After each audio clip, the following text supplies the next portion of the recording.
Emergency alert. If you think the Iran-Israel-USA standoff is just another headline, stop right now because the combination of missile threats, nuclear fear, and rapid military alerts is exactly how a regional crisis can turn into a global shock in a single night. And if you're watching this, you need to understand what's happening before the next warning hits your phone. Here's the tension in plain English. Iran has built and tested a serious missile force. Israel lives under the reality that a barrage can come from multiple directions at once, and the United States is positioned across critical waters and choke points where one miscalculation can ripple into oil prices, shipping routes, and alliance commitments. So when you hear words like red line, retaliation, preemption, or nuclear capability, it's not movie dialogue. It's the kind of language that makes analysts sit up straight, because every side has incentives to look strong and every side is terrified of looking weak. And what happened next shocked military analysts. Not because anyone suddenly invented new physics, but because the pace of escalation is now colliding with systems and decisions that move faster than diplomacy.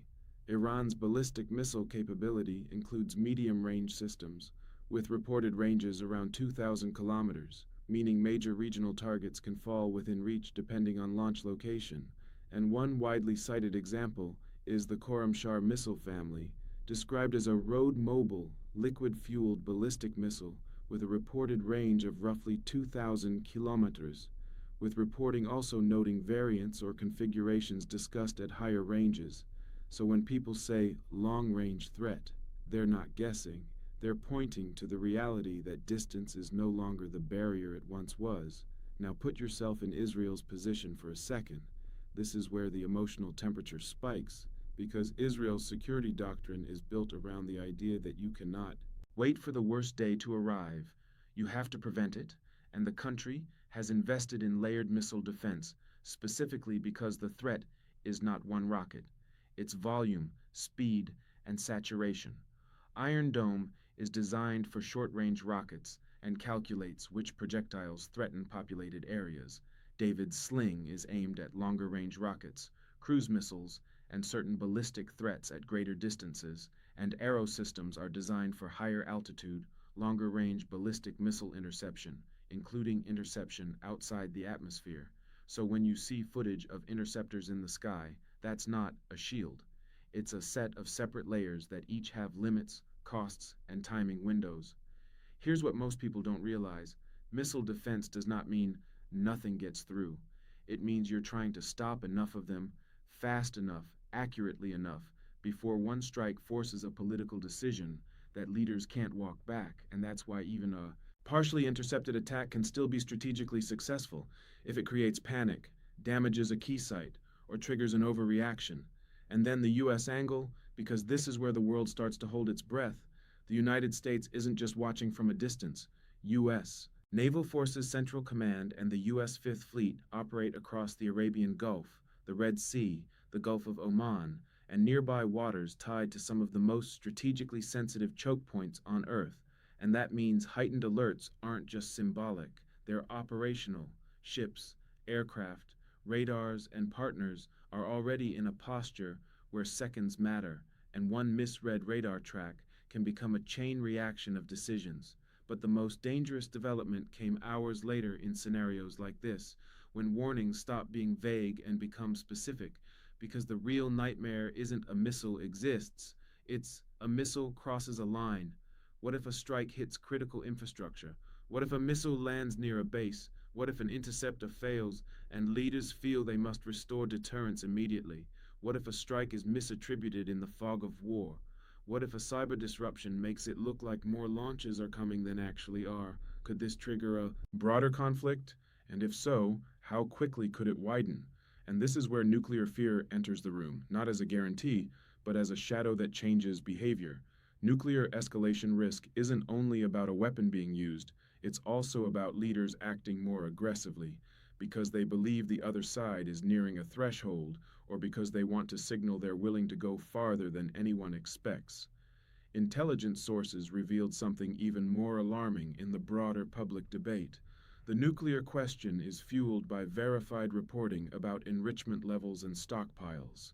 and international monitoring reports have described the production and accumulation of highly enriched uranium as a serious concern, including reporting on uranium enriched up to 60% and changes in production rates at certain facilities. Details like this are why the conversation turns from politics into timelines, because when timelines feel shorter, the pressure to act can intensify. And then a warning is issued that stunned the entire world, sometimes not publicly, sometimes through diplomatic channels, sometimes through carefully worded statements meant to deter without locking anyone into a corner. Because everyone knows the Persian Gulf region isn't just another theater, it's an economic artery. The Strait of Hormuz alone carries oil flows on the order of roughly 20 million barrels per day in recent periods, about a fifth of global petroleum liquids consumption equivalent by some measures, and that means even the threat of disruption can jolt global markets, spike insurance rates for shipping, and send shockwaves through prices you feel at the pump, in grocery aisles, and in supply chains that were never designed for sudden reroutes.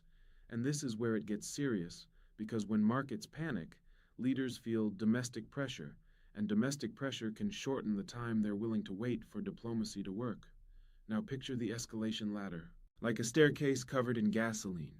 First come missile launches or attempted launches, then intercept attempts, then accusations and counter-accusations, then rapid retaliation to restore deterrence, then attacks on regional assets, then threats to shipping lanes, and then, this is the part nobody talks about, each step makes the next step easier to justify, even if the first step was based on incomplete information.